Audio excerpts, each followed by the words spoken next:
എന്തൊക്കെയുണ്ട് വിശേഷം? Big boss season 3 കഴിഞ്ഞു. അത് കഴിഞ്ഞ് ഭയങ്കര തിരക്ക്, ആൾക്കാരൊക്കെ ഭയങ്കര ഫാൻസ്, കേരളം മൊത്തം. അപ്പം എന്ത് തോന്നുന്നു ലൈഫിനെ പറ്റി? അങ്ങനെ ഒത്തിരി കണക്കൊന്നുമില്ല.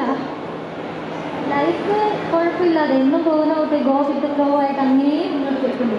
ഇവിടെ കൊച്ചി ക്രൗഡ് ഇവിടെ ഭയങ്കര ആകാംക്ഷയോടെ കാത്തിരിക്കുകയാണ്. എന്തെങ്കിലും ഒരു 2 വാക്ക് അവരോട് പറഞ്ഞു.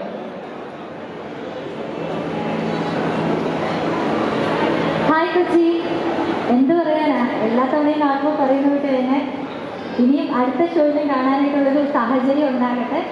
എനിക്ക് സ്ട്രീറ്റ് ഫാഷനാണ് ഏറ്റവും ഇഷ്ടം. പിന്നെ അതേപോലെ തന്നെ റാം ഷോസ് എന്ന് പറയുന്നതും ഒരു പ്രത്യേക ഒരു ഹരമാണ് എനിക്ക്. എക്സ്ട്രാംസ് എത്ര ചെയ്തിട്ടുണ്ട്? ആദ്യമായിട്ട് ചെയ്യുന്നത് നമ്മുടെ അയ്യപ്പനിലാണ്. ബട്ട് ഇതിൽ കുറച്ചുകൂടി വ്യത്യാസമായിട്ടാണ്. ഇത് പ്രോപ്പർ എക്സായിട്ട് വന്നിട്ടുണ്ട്. ഇത് ഫസ്റ്റ് ടൈം ഇങ്ങനത്തെ എക്സ്പീരിയൻസ് ചെയ്യാറുള്ളത്.